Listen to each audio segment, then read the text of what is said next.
Okay, I am Polly. I am the creator and the owner and the naturopathic chef who runs the UK's most people and planet friendly festival food truck. Somebody's giving me a round of applause. I just leave them to it, to be honest. I just spend most of the time doing this while they do all the work. But yeah. 10 years ago, I was an extreme sports apparel photographer, which sounds really fancy, doesn't it? Well, it was quite fancy. It was a really beautiful, exciting life that I had in the mountains. And I spent most of my days here, skiing, carrying 36 kilograms of kit, chasing athletes around the mountain, jumping out of helicopters, climbing mountains on skis and on foot. And I don't tell you this so that you can give me a round of applause for that at all. All of my days were about harder, faster, stronger. Okay? I never ever stopped to ask how that felt. It was just a doing. Everything was doing and not being. Okay? It was a pretty dangerous environment to be in. The photographer is always the one that is in danger, because we're always pushing the limits to find the best angle to make the people who are really good at what they do look better at what they do than they actually are. So we are the ones that will be hanging off the crevasses, sticking your head around rocks, and we're also the ones that are always in avalanche risk. So I was pretty brave, but I would never ever explained myself as being brave before what happened to me happened to me. I used to spend my summers riding my bike, photographing cyclists, photographing athletes, sitting on the back of motorbikes, following the Tour de France, that kind of thing. And at the end of the ski season, I would always ride my bike from the French Alps all the way down to Spain, through Italy to Spain. This was me on my very last one of those journeys, just on my own because I could. And one of those people that likes a lot of energy but then needs a lot of alone time.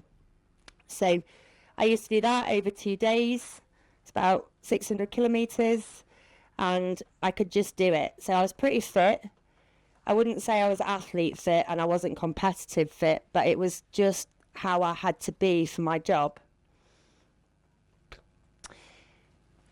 Fast forward from 2014, when I took that trip on that bike, I find myself a year and a half later walking my dog up this mountain on a ledge that I'd stood on many times, absolutely petrified.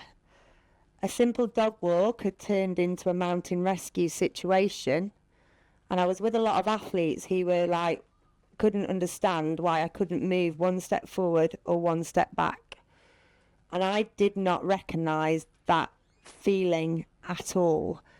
I'd never really asked myself if it was brave before. I'd just got on and done things, but I'd also never really felt a tremendous amount of fear. I was pretty independent as a child, always climbing trees, always hanging off stuff, always doing dangerous things. And it wasn't until that moment that I felt anxiety and fear. And it was a full body experience for me that I just froze and I couldn't move forward or backwards. And I just felt like I was going to fall. And they had to actually, it was autumn, and where we live, we know the mountain rescue guys. And when my partner phoned them up to say that I needed rescuing off the mountain, they're like, oh yeah, whatever. You know, it took them ages to come because they didn't believe it.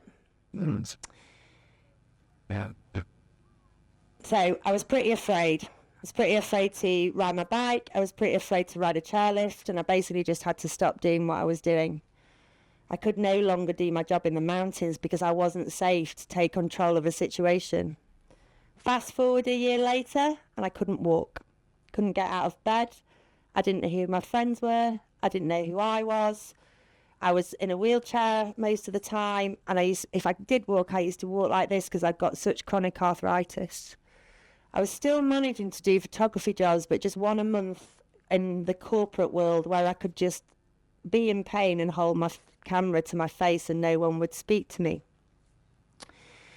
So it was 2 days. I was trying to get some help at this time. I've been trying to get help the whole year. So as soon as I felt anxiety, I then started to get sad because I couldn't do my job anymore. And I was seeing my GP. I saw 7 different doctors. My GP told me that I was a 36-year-old woman that needed to get a hobby, have a baby, and get a life. Well, I had a life. You've seen it. It was pretty amazing, which I feel really thankful for, because I hear that story quite a lot. And GPs are amazing. They just don't have enough time or enough training in what I'm going to talk to you about today. But the thing about that moment was, because I had this amazing life and I'd never felt them before, I knew it wasn't the situation. So I knew it was a physical thing that was going on with me, because I had this. There should have been nothing sad about me, nothing depressed about me. But the thing about depression is, it's not sadness. I always say to people, if you feel sad, that's amazing, because you feel something. Depression is disconnection of self and community, but you just don't feel anything at all. So I was in so much pain and so much despair because I didn't know what to do, that I just disconnected, which will go on to tell you that is also a physical thing as well as a mental thing. So I was pretty lucky in one way, because this happened. I found myself on a train station looking at a machine, knowing nothing. I didn't know how to press the button. I couldn't read the writing. There was just people like really busy around me. And I just literally was just in this like tunnel of, oh my gosh, I don't know what I'm doing here, who I am, where I am. And I picked up my phone and I called the first person in my phone. And I said, I'm really sorry, but I'm not really sure who you are, but I'm standing in this busy place next to this machine and I'm not really sure. And the person on the other end of the phone was my brother, who obviously, again, thought it was a joke, because they know me as this strong, brave individual that does everything on her own and never asks for help. So he just put the phone down on me. And I sat down on the floor and cried, because I was like, I didn't at this point know it was my brother. I just was like, I don't know. And then fortunately for me, my friend who dropped me off at the station had realised I'd not got on the train and came back to find me. At that point, I tried to start to get some real help from a lot of people. I saw more doctors. They tested me for absolutely everything, from early onset dementia to Hashimoto's to all the autoimmune diseases, MS, and they just couldn't find anything to diagnose me with. So I got labelled with, it's all in your head, it's all emotional, you just need to get a life and a hobby and have a family. So I went to see a gynecologist, because I was like, at this point, I'm a single human who needs to have a family and get a hobby. So let's consult the gynecologist about what we do about this. Anyway, he said to me, you've got endometriosis, but you've only got a little bit. He's an amazing Indian guy. And he said, you've only got a little bit, but it won't solve the problem, because the amount of pain you're in does not equate to you having this little bit of endometriosis. But the amazing thing about when you have an op for endometriosis, which anyone who doesn't know it is like cyst on the ovaries, is they put a camera inside you so that they can get rid of it. So a Sunday afternoon, I paid privately for this because I couldn't get any help, because there was nothing wrong with me. So on a Sunday afternoon, I wake up in hospital post this operation of having a camera inside, with every doctor that I'd seen over the previous year stood in front of me. It was like a scene out of Reservoir Dogs. There was one in golf gear, one in a DJ, one just in his shorts with still grass cuttings because he'd been mowing his lawn. And I'm like, did I die? And they were like leaning forward and going, Anyway, the really beautiful gynecologist, who I am ever thankful for, said, we've got serious problems. We've put the camera in and you've got no protective tissue on any organ. But more seriously, you don't have any gut wall. You're all looking blankly because I bet you don't really talk about the gut wall because you've all come to learn about the microbiome, haven't you? And I went, oh, okay then, how do we fix that? Amazing, a diagnosis. Somebody is going to give me a pill that will fix me. And in the next breath, they went, we're really sorry, but there's absolutely nothing we can do for you. We've never seen anything like it. And there's nothing in modern medicine that can regenerate and repair that amount of human tissue. Okay? I was like, okay, so what are the options? Well, the options are we can give you some steroids and beta blockers, and they might make you feel better, or they'll make you feel like you're doing something, but they won't actually make anything any better. So at this stage, things got pretty dark, as you can imagine. This is me. This is me when I was getting better. I can't bear to look at the ones that I am at that moment. This is me a few months into recovery, believe it or not. I'm going to turn it off because I can't stand it. And I've borrowed this off iStock. So sorry.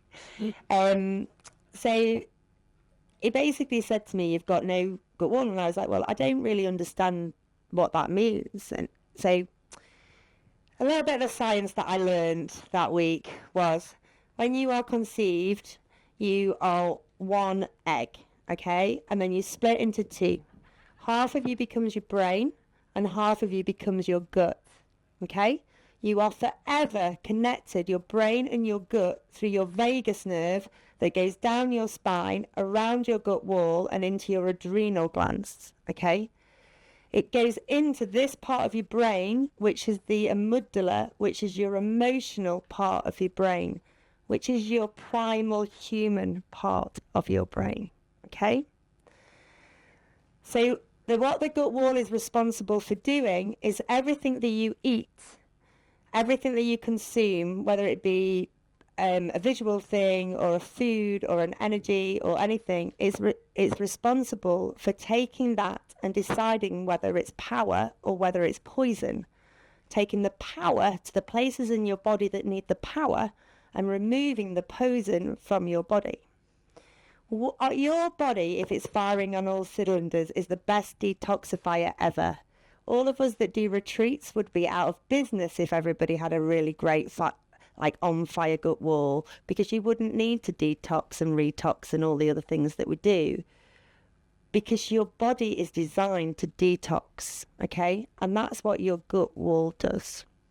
So your gut wall is there to fight disease. If you have holes in your gut wall, you get inflammation, and inflammation equals disease. So all human diseases come from inflammation. All human inflammation comes from holes in your gut wall. Mad, innit? Crazy. Who tells us this? Nobody. It's really relevant now because my actual technical diagnosis was post-viral fatigue. And the way we found that out was they asked me that day, while they're all standing around looking at me, when did you last feel well? Oh my word. When do any of us ever ask ourselves how we feel? We ask everybody else, but we don't ask ourselves. And very rarely do we listen to the answer. And now every day I ask myself, how do I feel and what do I need? So simple question you can just ask yourself in the morning. So I was like, well, last time I felt well, I rode my bike from, that's the photograph you saw before, he rode my bike from France to Spain over 2 days, told him how amazing I was. And but I haven't ridden it since, not in pain. I've always been in pain since. And he said, well, what happened that day? I said, oh, well, I got there, I was in a hurry, I was late for a family do, and I got bitten by a spider, but I just brushed it off and just got on with it because that's what you do. I also went and out and had like 4 huge Spanish gin and tonics. So the next day, what was really poisonous shock from the spider bite, I thought was a massive hangover.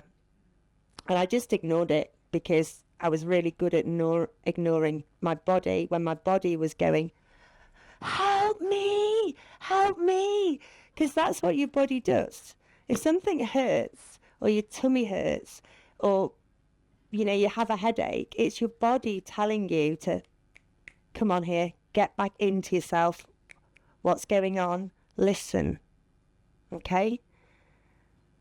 You're looking at me really blankly. So I was really lucky. I had a lot of people around me that knew all of this stuff, okay? And I was still doing one job a year, and I went off to Italy to photograph a big pharma conference. I still photograph big pharma conferences because I really like to hear what's going on. I'm not allowed to tell you what goes on there, but I do like to just know when I'm talking about all this stuff. It's not just me with conspiracy theories. I, do have some knowledge. And this big pharma conference, I went to meet this doctor that was a rheumatologist from Canada, and they'd flown him in for an hour. So I was like, this guy knows his stuff. And at this point, I was really suffering badly from arthritis. And it was the one thing that the doctors said you might be able to get a handle on. So you could have injections and you could have this and it might help, but it's not going to help you really cure because you're not going to live that long. So anyway, I was super lucky because I'm stood photographing this stage and I had these drugs in my handbag that I'd not taken. And then this specific packet of steroids appeared on the screen saying that these drugs do not work unless the patient has severely rehabilitated their gut wall and their gut microbiome. And I was like, well, that's a gift from the universe right there, isn't it? And my friend who I was working for was looking at me going, keep taking pictures. I was really lucky. I got to walk this guy back to the airport and had a 40-minute speed date with him where I just told him every little thing. And when we got to the end, he didn't say a word. He just took me by the hand and he went, come with me. And he took me into a juice bar and he gave me a green juice and a bone broth noodle soup with lots of vegetables in it. And he said to me, everything you need to heal is in those 2 plates of food. And I'm going to get upset now because he used the word heal and everyone had told me that you couldn't heal. Okay? So I then thought, amazing, bounced back to the conference with 6 green juices for everybody and noodle soup, but just not for me. I was like, you need this, and just feeding everybody. And I think from that moment, that's where the Jolly Allotment was born, because I was like, right, we're just going to feed everyone because everybody needs to know this, and I'm going to feed myself.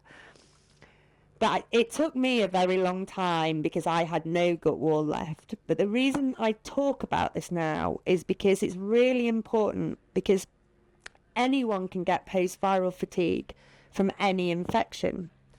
So we've all had the pandemic now, and long COVID is post-viral fatigue, okay?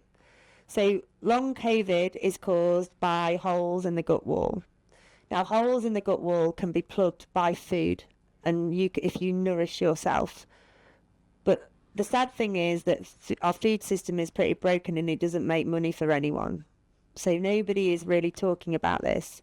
I go into the NHS now and I talk about this, and I go into schools about really nourishing yourself, because food in our supermarkets is made to keep us full.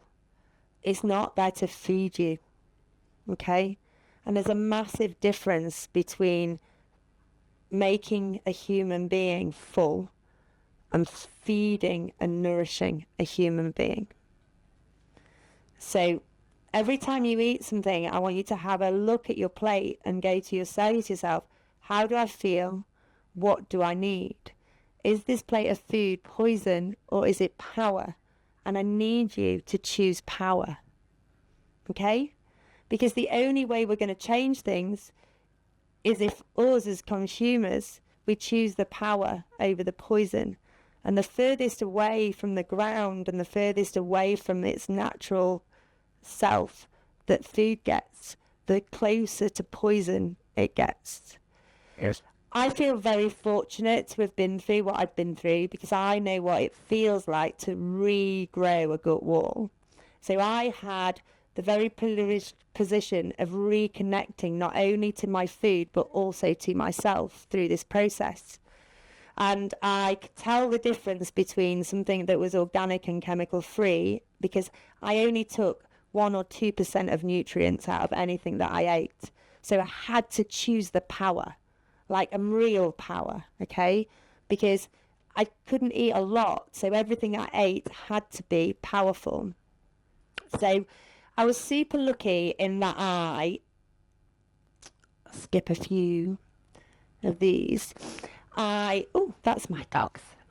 I was really lucky that I got to work with, I don't know if you've heard of Tony Spector, who's a real good gut expert. Yeah, I got to work with a lot of gut gurus because I was obviously quite an unusual case at the time. And I started to learn about the blue zones, okay?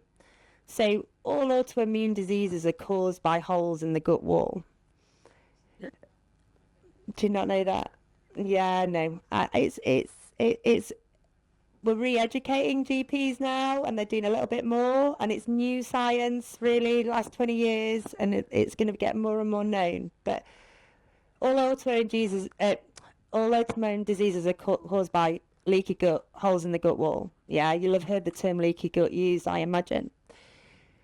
Now, these are the 5 blue zones of the world. And if you believe Instagram, you'll believe that they're all completely 100% plant-based, but they are not. They have no autoimmune diseases, and they have very low cancer rates, and they live a long, happy, healthy life. So when I went to Sardinia to meet a goat farmer, he was 90. And he was still herding goats and caking them up and down a mountain every day with a big jolly smile on his face, on his horse, without any aches and pains. So the thing about the blue zones is they still eat food from the ground they live on. They still cook around the fire as a community, which is why we cook on fire at the Jolly Allotment. And they still eat like primal humans. So they are 90% plant-based. But they're also hunter-gatherers, or they use animals as part of their community, where they'll use the whole animal to keep warm, to clothe themselves, to milk, to farm, to nourish. So it makes sense to me because they drink a lot of bone broth, but they also eat a lot of beans and pulses.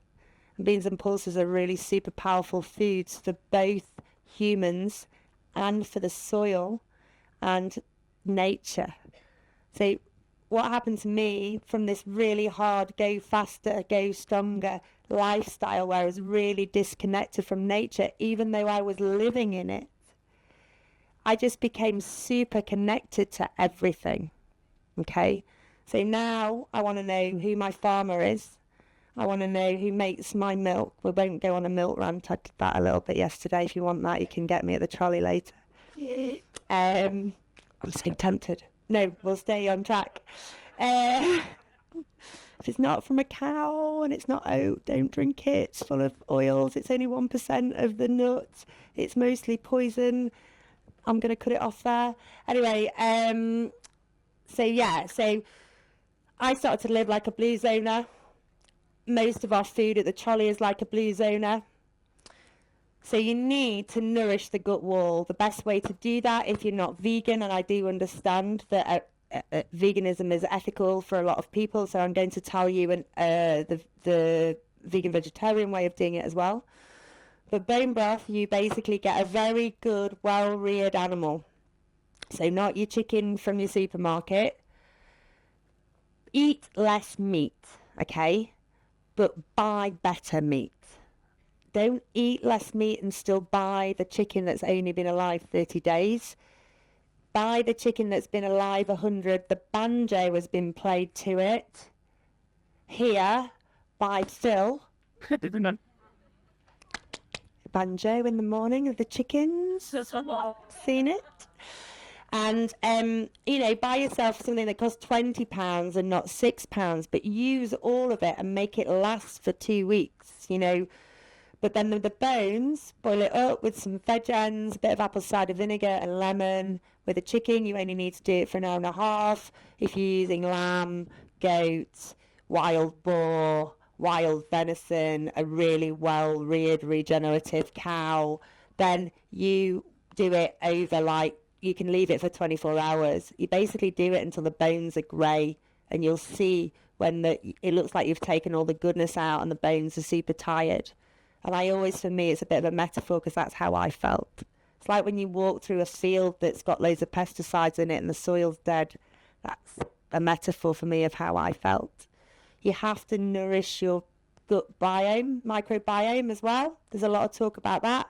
There's more talk about the microbiome than there is about the gut wall. And the gut wall, if you don't get the container right, then you're not going to be able to balance your microbiome, okay? So your microbiome, for people that don't know, they are your gut bugs. You have some good ones, you can have some bad ones. They're the things that control your hormones at all ages, for all humans, not just women, okay? And you need to feed those with a lot of diversity, a lot of fibre, okay? The body needs salt and it needs fat. It needs salt to be able to absorb any kind of nutrient whatsoever, but it doesn't make any money for anyone. Sugar makes loads of money for loads of people, but it's not very good for us. It needs fat. Your brain is 90% fat. So to regenerate and repair body tissue, you need fat. The best way of getting that is actually through animal fats. And you can do it the vegan and vegetarian way. And I apologise to any of you in the audience if I'm upsetting you with my pushing of the bone broth. But quite honestly, it's the quickest way to do it. And without it, I wouldn't be here. But I have friends and people that I work with now who do it the vegan way, which is also really good. And we've got a really beautiful dish on, our medicinal mushroom congee, which will fly out the door in about 30 seconds. I can't possibly feed you all here.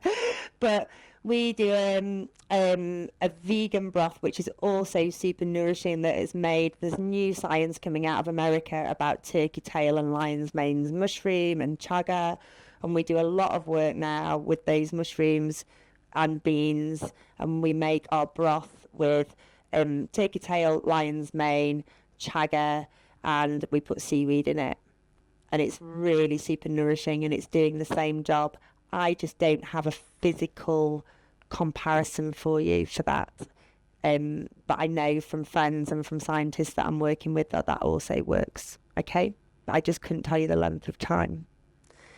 So you need to get as much of that into your diet as you can, but then you also need to get 30 different plants a week into your diet. It's all about diversity. Anyone that's eaten with us this week will notice that there's nearly 30 in your plate when you buy it. The easiest way to do that is to not read the backs of packets. I've had to give up reading the backs of packets in supermarkets because, quite frankly, it makes me feel angry. I don't like to be angry. I like to be like nice and lovely and chilled like we all are here. But the easiest way is to grow the rainbow, eat the rainbow, to be the rainbow, okay? So if you look at your plate of food and it's got lots of colours on it, all those different colours are a different nutrient, so that you know that you're eating a diverse diet. So I go into schools now and we cook on fire in the playground and we cook beans, what we serve for breakfast here, but we use like 3 different types of beans, 3 different colours, so I can talk to them about colours and nutrients. And that is the simplest way. And I think the problem is with diet books and nutrition, it's all well and good, but most diet books are just made for the person that wrote the book. And you are an individual human with your own needs, okay? Where you grew up, how you were born, how you live will really affect what your microbiome is and what you need.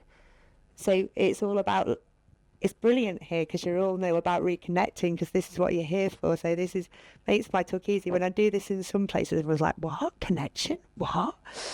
But it's really about reconnecting to your food, the people that grow it, and the colours, and choosing the power over poison. Does anyone have any questions? Yeah. Have we got a mic for questions or not? Is anyone around? No, we'll have to shout. Sorry, I don't know if there's a mic. Right, okay. If you ask me the question, I'll repeat it. Actually, I have two. One is about the milk. I was curious because I like the oat milk. Okay. Wondering about that. The other thing, I'm vegan, and are also things like shiitake, miso soup, or things like that. Yeah, really good question. So the lovely lady here asked me about the milk, so I will talk about the milk, and also about the shiitake mushrooms, maitake mushrooms, and ferments, which are like koji and those things. So it's a great question because I can answer all of them separately, but we'll start with the milk. So oat milk is great. Oat's great. I am celiac, okay, but gluten isn't actually the enemy. The enemy is that we, after the war, as humans, we changed to just grow three or four different types of wheat instead of the 20 or 30 different types of wheat that you used to get in the fields, which gave you a natural biodiversity, okay? And that was because the machine only liked wheat that grew to this height. So in order to make us more efficient, we've got less biodiversity. So the lovely pizza people here use a company called Wild Farmed, and they make their wheat out of several different, it's about 12 or, I don't know, I was chatting to Andy the other day, but I think it's about 12 different varieties of wheat. And it's more, it's more about the variety. So oat milk's really good, but what you need to do is, so we have a really good British gluten-free oat milk.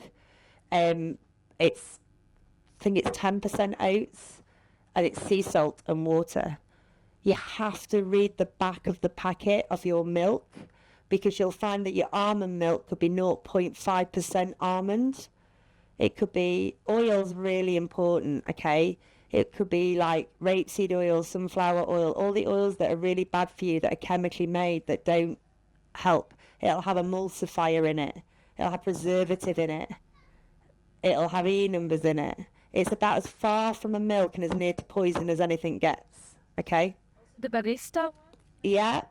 The barista ones are worse because they have the sunflower oil in, because you guys want choice, okay? And you guys want to have a frothy coffee. I say ditch the frothy coffee because you'll have a much healthier coffee. Coffee's not the enemy, it's the thing that you put in it. Okay? Sorry, I know, killjoy. But seriously, I'm passionate about that because kids are growing up on this stuff, and they're being told it's healthy. It is not.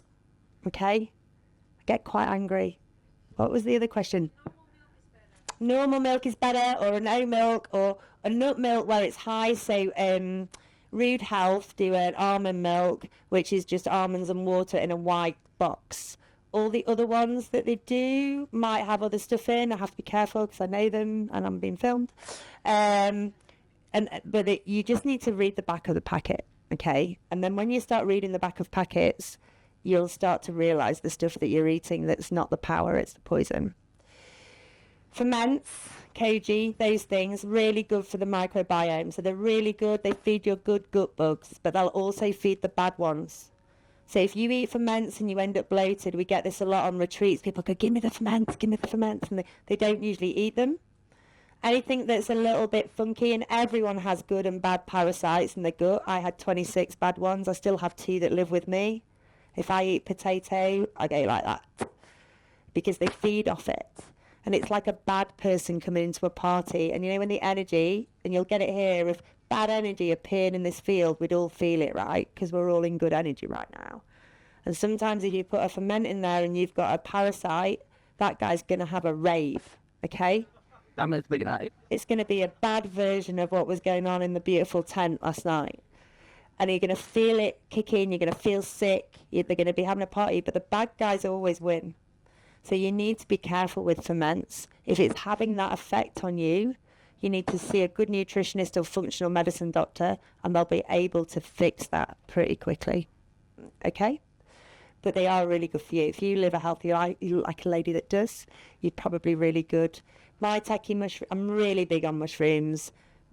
We sell a lot. We do teas with them. The lovely guy who's got the cacao, he's got a brilliant chocolate bar with the Bristol fungi, who we do a lot of work with.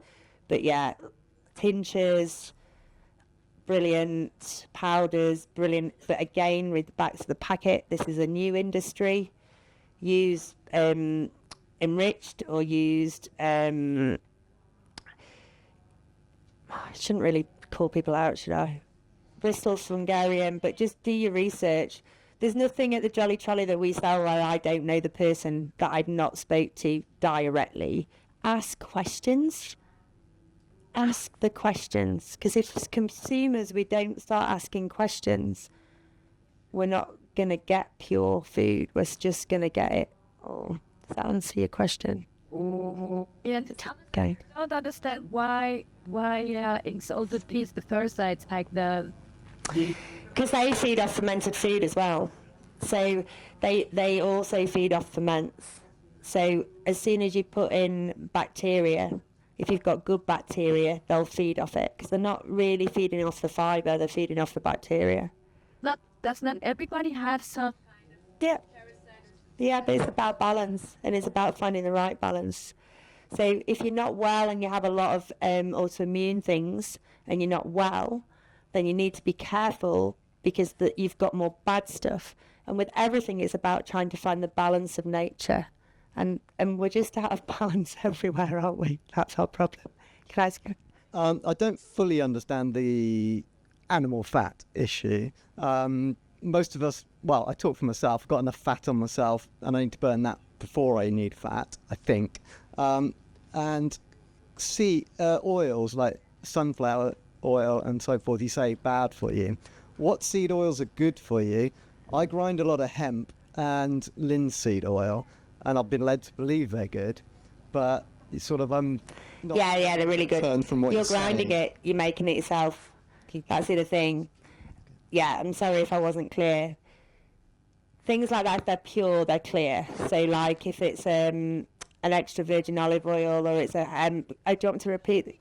Yeah, I can repeat the question. He doesn't understand the thing about animal fats, and he's asking me about why seed oils aren't good. But I didn't say seed oils, vegetable oils. So it's oils that are produced mass for supermarkets and for fryers in restaurants that are made with chemicals. It's the chemicals in them that aren't good. So you're saying that sunflower oil potentially is good?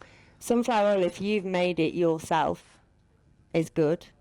But if you read the back of the packet of sunflower oil that you can buy, if you can find me a pure one that hasn't got loads of other chemicals in it, please let me know, because I'd love one. And will those oils replace animal fat? Yes, but you have to have like 8% more. The thing about bone broth is you get a good level of fat, but you get 17 vitamins and minerals in one shot. You get glucose and glycosamine and collagen. So it's the collagen in it that helps you repair as well. It's the package of stuff that you're getting. Okay. Does that answer your question or not? So, yeah. If not, come see me.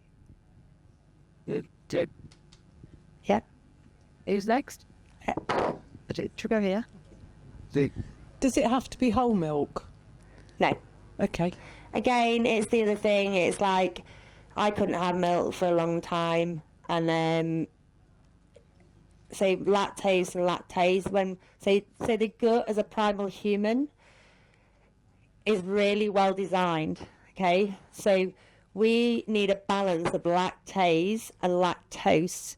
And when we pasteurize milk, we take out the lactase, and it's mostly lactose, which is where the lactose imbalance comes from and the lacto allergy comes from. That's why a lot of people, and please don't try this because you're in a festival field, but halloumi is a perfect balance, if it's organic like ours, of lactase and lactose. So a lot of people that can't have dairy can eat our halloumi, but please don't try it because it's the perfect balance. The problem with pasteurizing milk or making it semi-skimmed is you're upsetting the balance. Everything is about balance. You've probably heard that in a lot of other teaching this week. The lady here had a question. Yeah. I just wanted to ask about beans and pulses. So we at home eat a lot of beans and pulses, but we do tend to buy tinned ones, or some dried ones. Yeah, all good. Are they okay? Yeah, they're all good if they're in water. Again, read the back of the packet. So organic ones will always be in water because they have to be. Oh, I'm so sorry, they can't hear the questions out there. So the lady asked about beans and pulses and whether they were okay, and whether they were okay tinned and dried, and whether they were nutritious or not. So they are, but you need to make sure that they're in water. So organic ones will always be in water because they have to be. And but just make sure, read the back of the tin. Don't read the front of the tin of anything. Read the back of it, all right? Ask the question. And also you can use the water. A lot of the nutrition is in the water. So when we make sauces, we include the water. And there's also, it's healthier for the planet because we all need water, okay? But yeah, beans and pulses are the protein. The thing we all need to eat more of as well are like seeds. Seeds are the most powerful thing ever in the world. So we use buckwheat because it's a seed, quinoa, British made, British grown even. Buckwheat's the most underused thing ever, and it's one of the most powerful medicines that we've got. It's a really amazing protein. But if you don't have meat in your diet, you need to have buckwheat, quinoa, and beans. All of the blue zones eat a lot of beans. They're like 80% beans. And beans, I mean peas, lentils, chickpeas, all the different kinds of beans that have got bean on the end, all the different kinds of peas. If you follow on Instagram, Beans is How. That's international campaign that we're involved with, which is because beans also feed the soil. They're the best thing to plant to give nitrates to the soil, and actually to capture more carbon we need to be kinder to our soil because we capture more carbon with good. Soil's a really good thing. You have to think about the gut as your soil, because the more diversity there is in the soil, the more goodness it captures, and it captures carbon. We need to really nourish our soil more than we do plant trees that don't capture it. That's another talk. Yeah, one more. Hiya, I think you're probably going to say read the back of the packet. Sorry. But I was just wondering your thoughts on store-bought bone broth. Yeah, good question. So the lady here wants to know the thoughts on store-bought bone broth. Absolute essential, okay? But again, everything I'm talking about today is a new business for people to get involved in. So it's really open to people coming in and doing it cheaply, but making the packaging look sexy, so you buy it. So again, read the back of the packet, but also it must be organic or regenerative, because what you don't want to is encourage bad husbandry of animals. And also you don't want, if meat hasn't been well reared, it's full of lots of medicines that will go straight into their bones that you don't need to eat. So particularly antibiotics. So make sure it's organic. There's a company called Osse, OSSE, who I have knowledge of, who are really good. They also do a really good vegan powdered seaweed collagen thingy. And then there's a company called Wild Isle, if you really don't want to deal with the meat. And they're in Scotland. We sometimes have it, actually. We sell a lot of it at the trolley, but I didn't bring it, obviously, here. But it's in a concentrate, so you get all the goodness concentrated, and then it's just a spoon like you would make. Great. I'm going to say an instant coffee, but please don't make an instant coffee ever. But yeah, like you would do that, a spoon and water. And then there's another company, if you follow us on Instagram or the website, which is dollyallotment.co.uk, we're just working with a company in London because they want me to obviously be the face of their bone broth, which is hilarious. But I don't know enough about how they source their stuff yet. So, and I'm really keen that we find a really good way for people to easily get into their diet, particularly if they don't want to deal with the meat. But I don't want to go into the bone broth business, but I need to find somebody who's going to do it right. But that's all happening in October. So they're a London company. She seems pretty cool, but let's just see. Yeah. One more.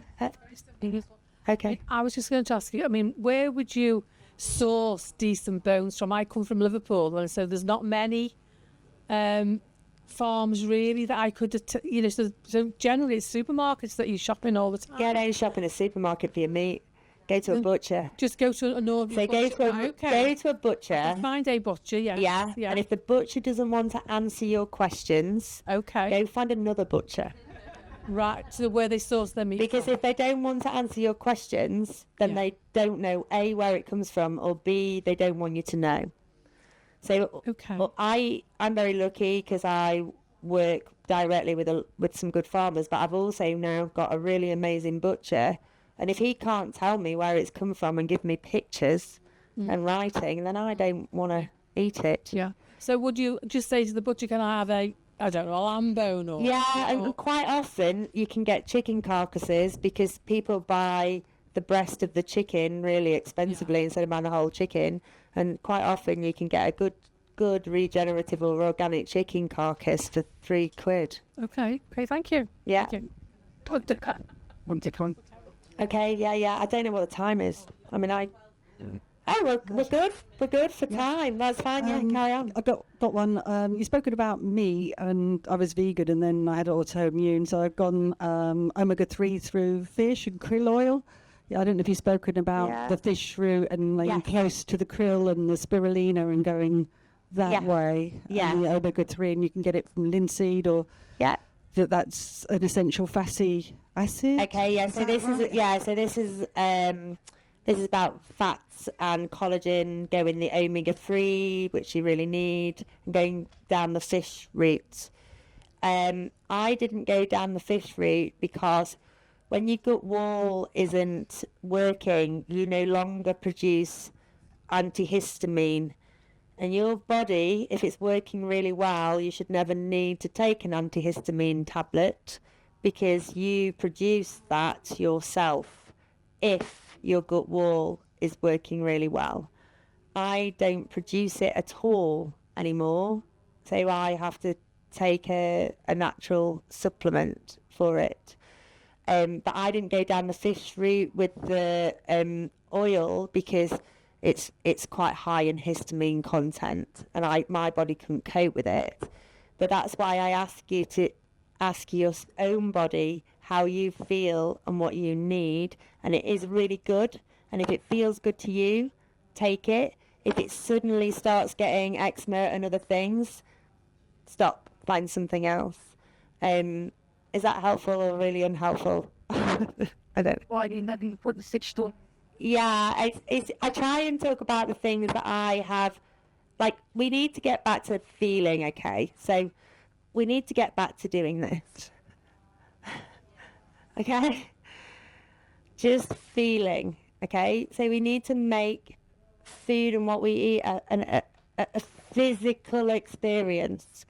I shut my truck last night to come and I got all my crew in there to like do some dancing and some chanting and jump about, because they were just all like, and I was like, you need to feel something. Oh, it's brilliant, we loved it. But yeah, you need to just get back to asking yourself how stuff makes you feel, and you'll suddenly notice when you eat a plate of food. I had a lady the other week, we did a big supper at a festival, a big long table supper, and she came to me and she said, oh my God, I felt awful. And I thought, oh my gosh, she said, but that's amazing because I haven't had that much diversity in vegetables in a long time, and my body just went, oh my God.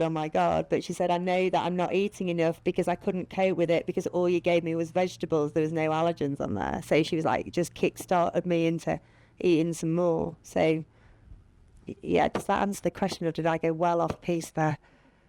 Yeah. Next.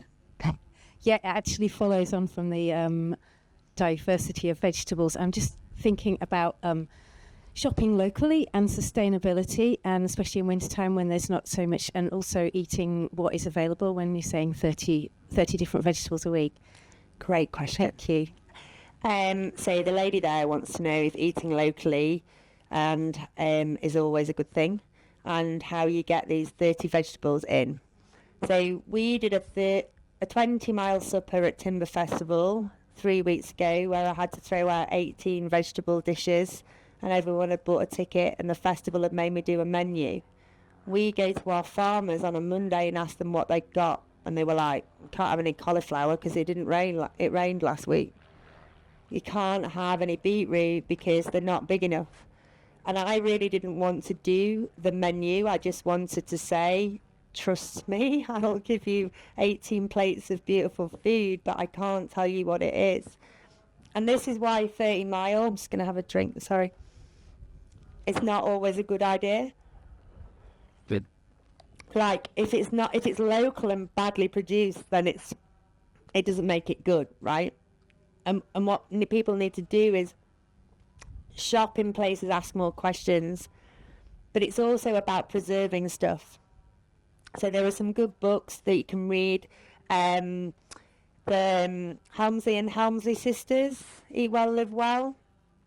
That's an amazing book. It's really how we used to cook, as like how my granny used to cook. You know, you'd preserve vegetables. It's why you get a lot of pickles and ferments when you eat with us, because we're already now preserving for our winter retreats.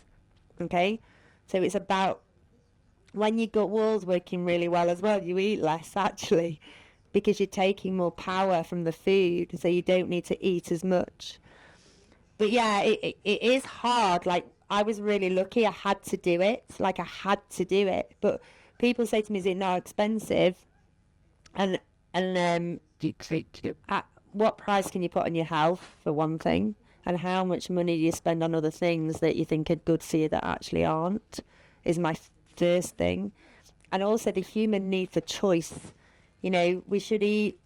Nature gives us what we need when we need it. So in May, you can get a lot of wild garlic and nettles, and that's because they're the nutrients you need.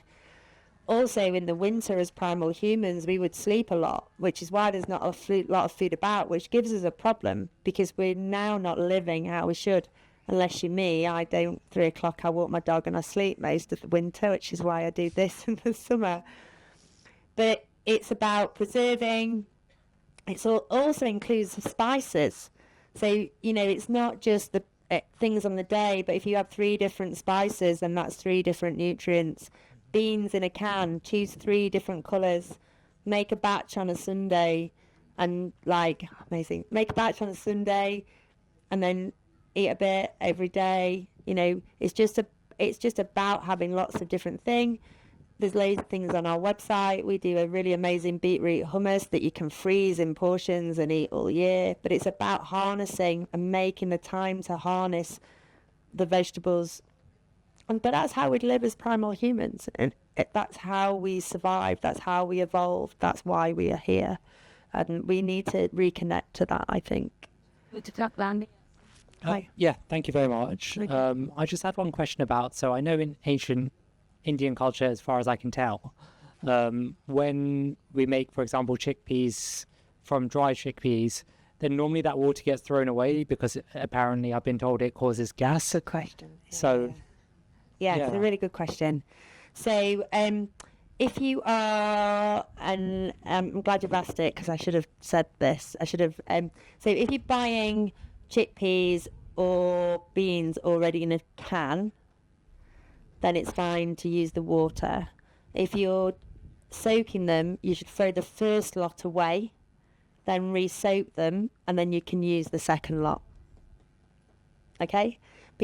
And that's just because the first lot is really high in lectin, and our guts don't deal with lectin so well. I just talk a little bit about the fire as well, just because you mentioned India. I spent in 2010 6 months in Kerala working for a charity photographing, and I cooked on fire then every day with people that didn't speak my language at all, and I just had them. I was celiac then and didn't know, but I came back feeling so incredibly well and more connected to who I was as a person, and I now know that was because of the food that I was eating and also the fire. So as a primal human, we would only be in cortisol and adrenaline when we were hunter-gathering. Now, cortisol and adrenaline is a brilliant thing. We need it in life to survive. But we also need our gut wall to be firing on all cylinders to remove it from the body after we're finished using it. Otherwise, it causes inflammation, and inflammation causes disease. Now, your body knows as a primal human that when you're by a fire, you're in a place of safety, and it starts to detoxify all by itself. How cool is that? So that is why I started to cook on the fire, because my gut needed reminding what to do, because it was a new one. Thanks. Hi. So cooking on fire, what pounds, what intensity? Okay, yeah. If I'm cooking on the fire, we use cast iron because it doesn't have any chemical compound. I've actually got 2 pans that came from India that a lady gave me that have been around for them. The other thing that happened to me when I started to regrade my gut, I wanted to be connected to everything, because I was so disconnected when I was ill that I want to know who makes my pans. I take it to like some mad extreme, but I now like I use my dad's old pans and my granny's spoon, and it's about connecting to those things that are as good for you as being connected to the food. But if you're cooking on fire, please use cast iron, because there's no chemical compound, and also your fuel is really important. We only use fuels from regenerative forests where they've had to remove wood as part of the forestry management, and also the kilns are run on waste wood chip, and it's super dry. It's all British. It's not come halfway across the world, but charcoal's really important. Don't go and buy charcoal from your supermarket. Be full of chemical. Buy good British quality from House of Charcoal. They're really good. They basically get all the little charcoal producers and put them in one place so that you can find them. But that's really important, because if you're putting chemical fuels on the fire, you're obviously taking it in, and that's not good for your microbes. Hands right there. Stainless steel pans are not great on the fire. Fine on the cooker, but not great on the fire. Most of us, with induction or gas or electric. If you buy a good cast iron pans like the ones I'm using on the fire out there, they work on gas, induction, fire in the oven. When they get rusty, you can clean them and you put oil on them, and then you put them in the oven, they come out brand new. And they might cost you 100 quid, but they'll last you 20 years. Buy better, use less, use more, okay?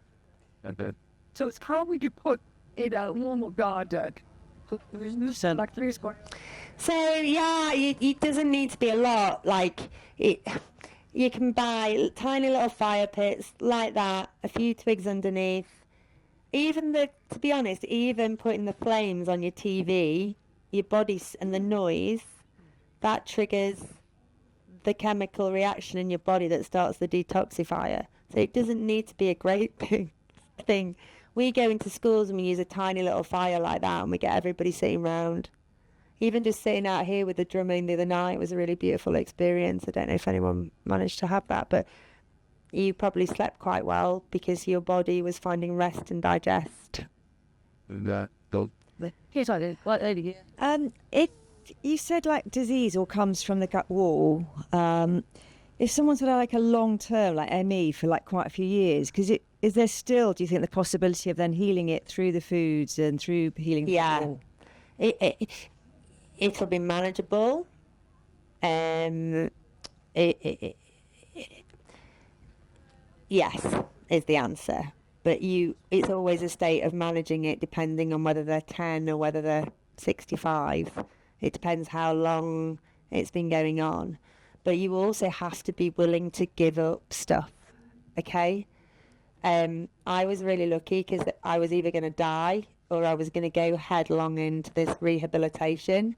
You have to want it. You know, you have to want to make the change, and it's not easy. I said to a lady this morning, you feel a lot worse before you feel better. And that's the one thing nobody tells you.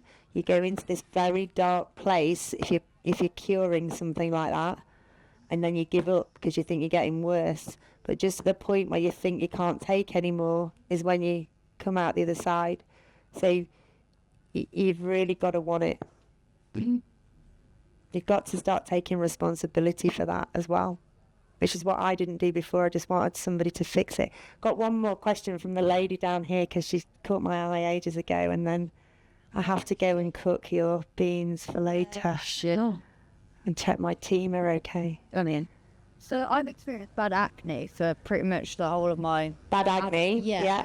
Since I was a teenager, and then every time I've gone to the doctors, they've just prescribed me enripamycin, which is like an antibiotic.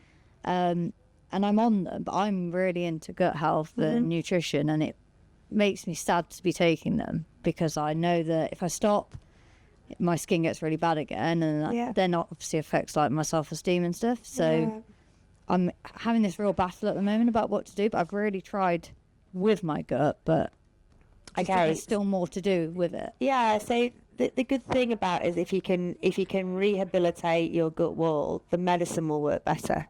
So it's not just the pharma medicine will work better as well as the food medicine, because your gut is also in charge of taking that to the place it needs to be. So that's really important. I had terrible skin when I was poorly, for all those reasons, and I really sympathise with it. Your microbiome is also part of your skin. So that there's a book called The Gut, and I've literally just forgotten the name. Gaia. oh yes, Anyway, I'll remember, and you can tell me the trolley. There's also a gut by my friend Naomi Devlin, who used to be River Cottage gluten free. She's got a book called The Happy Gut. There's a lot about skin in there. So your skin has a microbiome of its own, and it's about nourishing that with plant-based oils. Seeing a really good herbalist, I would do, because that's how I help mine. As a I would never recommend anybody to stop taking the medication. I'm not qualified to do that. All I do know is that medication will work much better if you've nourished your gut, and it does come from holes in the gut wall. Yeah. I just went to some sort of cement to that day too. Can you do it afterwards? Is that okay? You've only got 1 minute. Yeah. But if it's specific to somebody's issues, then please do it elsewhere and not here, if that's okay. I think we're done. Are we done? I think we're done. I just want to say thank you so much, because I realised that there are so many beautiful teachers here, and it's just really humbling to have everybody come and listen to my little story. So I appreciate your time. I appreciate you. Have a wonderful time. And remember, how do I feel? What do I need? Power or poison? Thank you.